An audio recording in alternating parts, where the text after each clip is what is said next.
Okay, imagine this. You're a veteran astronaut, all set for your next big mission. And suddenly, it's almost called off.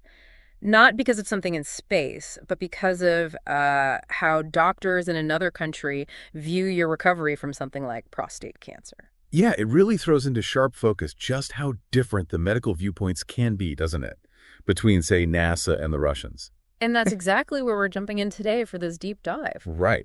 We're looking at the source material you shared about one American astronaut's experience, specifically training for and flying on the Russian Soyuz to the ISS. This was for expeditions 25 and 26, right? Yeah. Training started back in, what, late 2007? That's it. And the launch was October 2010. So our goal here is really to unpack what makes Russian space travel unique, seen through his eyes, the medical checks, the way they train, the launch itself, life on the Soyuz. Getting a real sense of those differences. Exactly. Okay, so let's start with that medical certification. It sounds like it was a major sticking point almost immediately. The Russian system is just different. It really is. His history with prostate cancer treatment, that set off alarm bells for the Russian doctors. You have to remember, their surgical techniques, their standard recovery timelines, they might be different. So they saw a higher risk, maybe, of problems in flight. What kind of problems were they worried about? Primarily urinary issues, things that might, force an early return mission, which is obviously a huge disruption. So it highlights this tension, doesn't it? The U.S. side trusting their own doctors and the astronauts' recovery versus the Russian system perhaps being more cautious, more standardized. Precisely. And it shows potentially different philosophies on risk, balancing the individual versus the system's safety protocols. It's amazing how those perspectives can clash, especially when the stakes are so high. But NASA really went to bat for him, didn't they? The source mentions his flight surgeon, Doogie, or Happy. Yeah, advocating for him for over a year. It says a lot about NASA's confidence in their own medical assessment and in him. They could have just picked someone else, right? That would have been easier. Absolutely. The source makes that point. It would have been the simpler path, administratively speaking. So that year-long push really shows they valued his specific experience. But it wasn't just NASA saying he's fine and Russia saying, okay, there was a compromise. There was. The Russians did eventually agree, maybe acknowledging, American medical expertise in that specific area could be different, but they weren't entirely letting go of their caution. So what was the condition? He had to fly with a catheterization kit on board the Soyuz, kind of a tangible backup plan reflecting their initial concerns. Wow. Okay, so he gets through that medical maze. Then he has to mesh with the Russian crew and their training style. We meet Sasha Kaleri, the commander, and Oleg Skripochka, the flight engineer. Right, and they're presented as quite different. Sasha, very experienced, described as having an old-school attitude, maybe a bit nostalgic for the Soviet era. He even brought Soviet flags. Okay. And Oleg, it was his first flight. Very studious, apparently looked up to Sasha, kind of modeled himself after him, so Sasha was definitely the senior figure there. And this astronaut, he'd done backup crew training with the Russians before, like on Expedition 5 back in 2001 and another time. He had, yeah. So he wasn't entirely new to their system. He'd seen the similarities, but also the big differences in how they approach training compared to NASA. The source uses that mailing a package analogy. Can you remind us of that? Oh, right. It basically suggests the Russian approach is deeply theoretical. They want you to understand everything down to the smallest detail, maybe even more than you practically need for the task itself. Whereas NASA is maybe more. More pragmatic, more focused on the specific tasks you need to perform. The analogy implies the Russians want you to understand the entire postal system just to mail one package, while NASA just shows you how to fill out the label and drop it off. Is there an advantage to that deep theoretical grounding, maybe? Does it help if something totally unexpected happens? That's a really good question. Maybe it does build a deeper understanding that allows for better improvisation, even if it seems less efficient up front. Or, as the astronaut suggests, maybe it's also about accountability. Covering every single detail means if something goes wrong. It's easier to point to crew error because theoretically they were taught everything. That's the implication, yeah. Then there are the oral exams. He calls them public stonings. That sounds intense. It really does. Imagine getting graded 1 to 5 in front of this big commission plus an audience. Very public. And afterwards, the crews actually argue about their grades. Apparently so. The source describes this debrief, where they push back, try to minimize mistakes, argue for a better score. It seems like it was just part of the process, almost expected. But our astronaut didn't really play that game. No. He felt pretty sure he was going to fly no matter what the score was, so he just didn't engage in that sort of uh, grade negotiation. He was focused on the main goal. Beyond the official training, there were these cross-cultural moments, too, like that story about the rock sample, the one harder than a diamond. Ah, yes. That's quite revealing, isn't it? How a simple interaction can be read so differently. So the Russian scientist says it's super hard, and the astronaut basically tests it by breaking it. Right. A very direct, empirical approach. But apparently, some people back at NASA saw it as disrespectful to the science or the scientist. A sort of narrative developed that he didn't respect the work.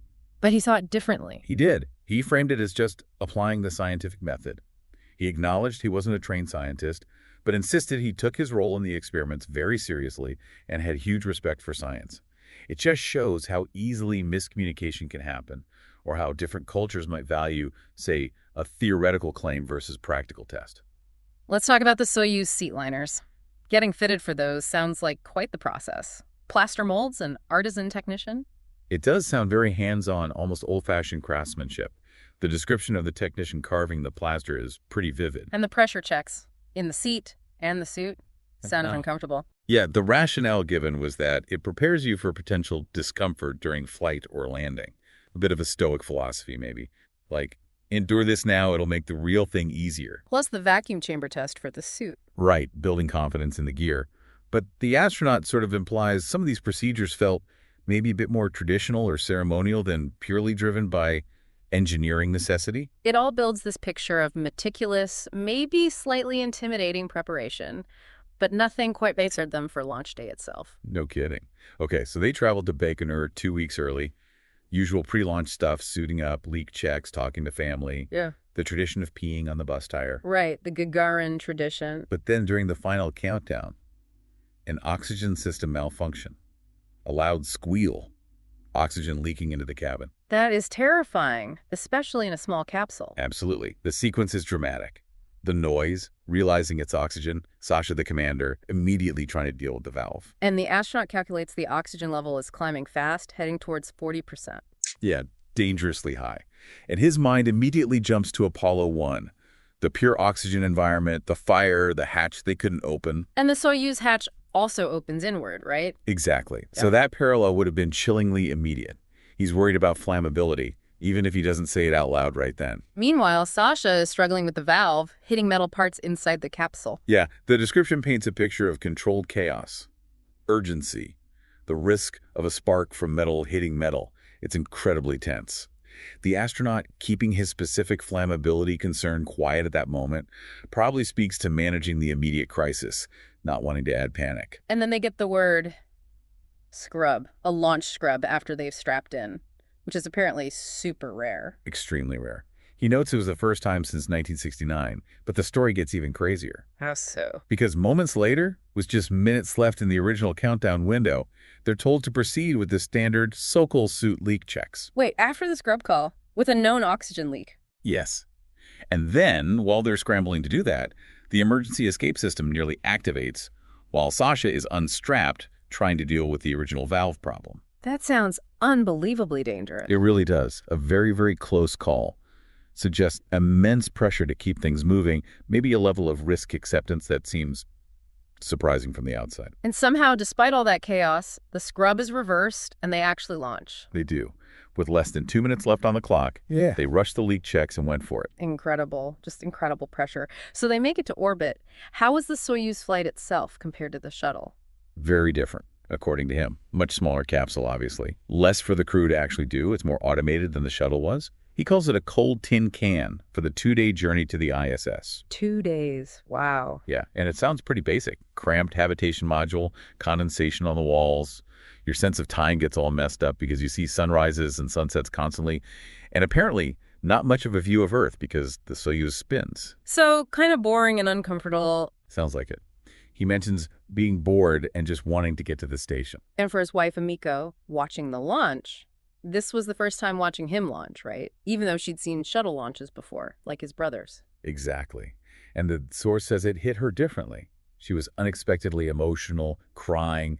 It really drives home the personal stakes for the families watching on the ground. It's also fascinating and maybe a bit unsettling that they learned later ground control knew about the oxygen issue before launch. Yeah, apparently ground control was aware of the anomaly and even had a potential workaround in mind, cycling the valve, basically opening and closing it. And officials actually signed off on the launch despite the leak and Sasha struggling with it. That's what the source indicates.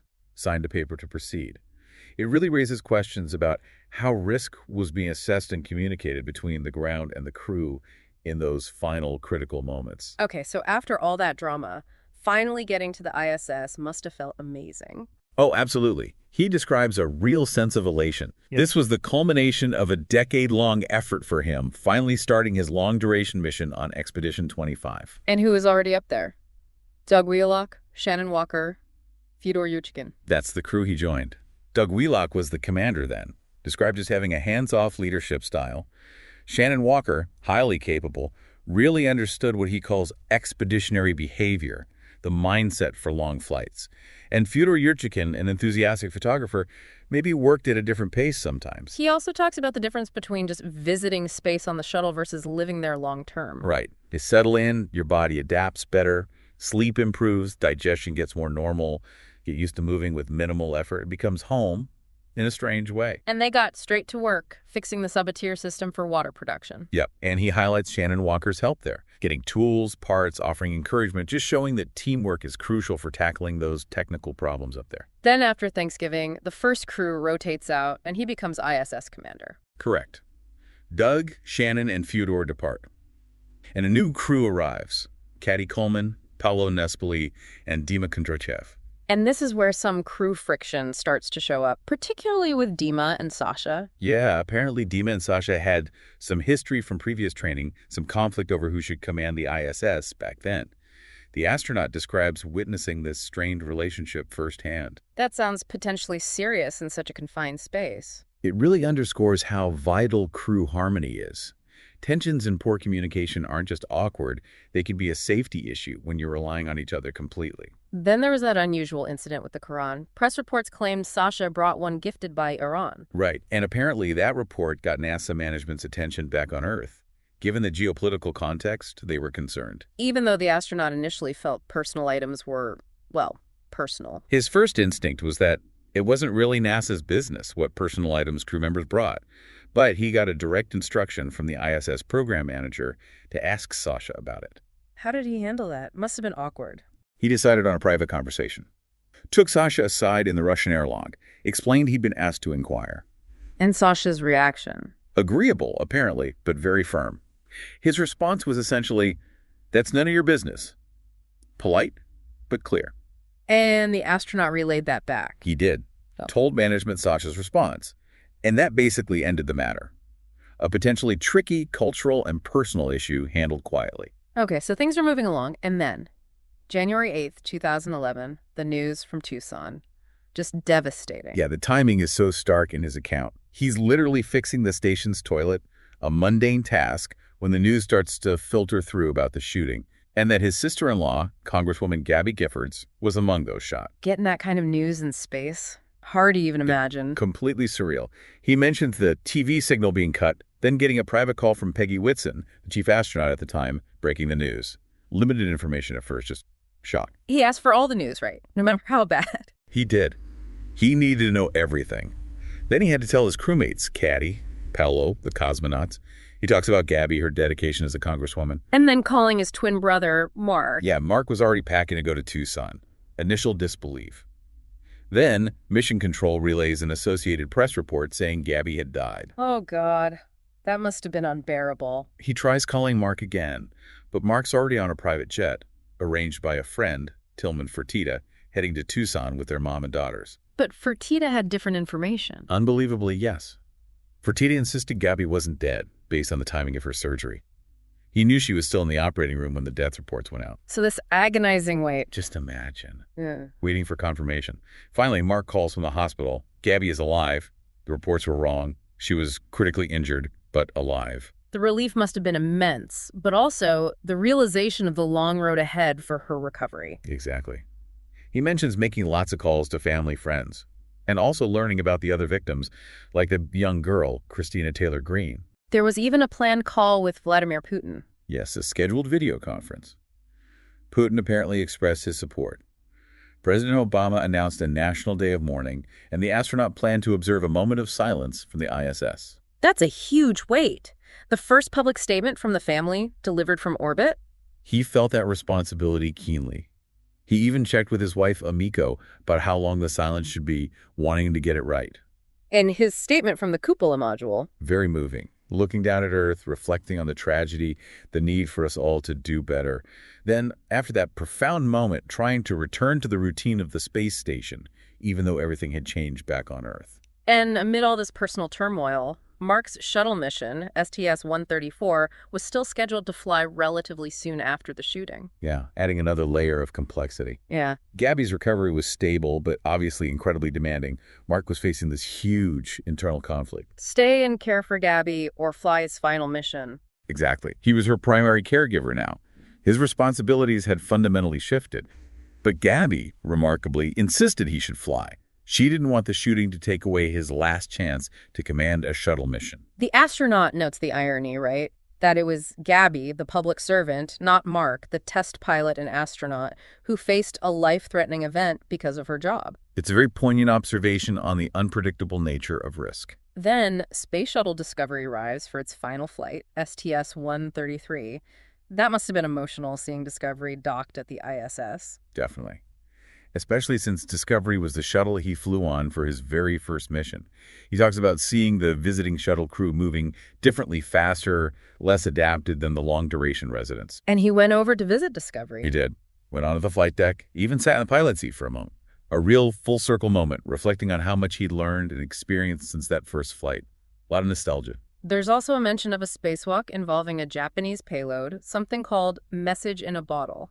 Yeah, a lighter moment. It involved putting a glass bottle, presumably with messages, onto an external platform. He sounds a bit skeptical, humorously questioning its impact on kids. And a funny exchange at the Japanese control center. Right, about safing the bottle. There's a bit of playful banter during the EVA. A reminder that even serious space work has its moments of human connection and humor. Discovery undocks, heads towards retirement at the Smithsonian. And then it's time for him, Sasha, and Oleg to prepare for their own return, March 16th, 2011. Yep. He mentions being curious about the Soyuz re-entry experience, noting it's discussed less often, maybe, than shuttle landings. He got varied descriptions of what to expect. Yeah, some said terrifying, some said it was fine, others even called it fun. So a bit of uncertainty going in. And the landing itself sounds pretty rough. Definitely not gentle. He describes a jarring impact, the capsule bouncing, tipping over onto its side, even being dragged by the parachute for a bit due to wind. There were concerns about blizzard conditions at the landing site, too. But he found it exhilarating. Surprisingly, yes. Despite the violence of it, he describes feeling exhilarated. Maybe the sheer relief of being back, the intensity of the experience, the first breath of fresh Kazakhstan air in 6 months. After returning, one of the first things must have been visiting Gabby. Yes, visiting her at TR Memorial Hermann in Houston. He talks honestly about the initial shock of seeing her physical changes, the communication challenges from the aphasia. But her personality was still there. Absolutely. He emphasizes that her core self, her humor, her spirit, were still clearly evident despite the immense challenges. And Amiko's perspective was helpful. Very much so. She drew on her own family's experience with brain injury recovery, offering optimism. She had this really insightful comment. I can see Gabby in Gabby. Exactly. Yeah. Just beautifully capturing that Gabby's essence remained, offering hope and recognizing the person underneath the injury. Then another powerful moment, attending the final launch of Space Shuttle Endeavour, Mark's mission, with Gabby there. Incredible.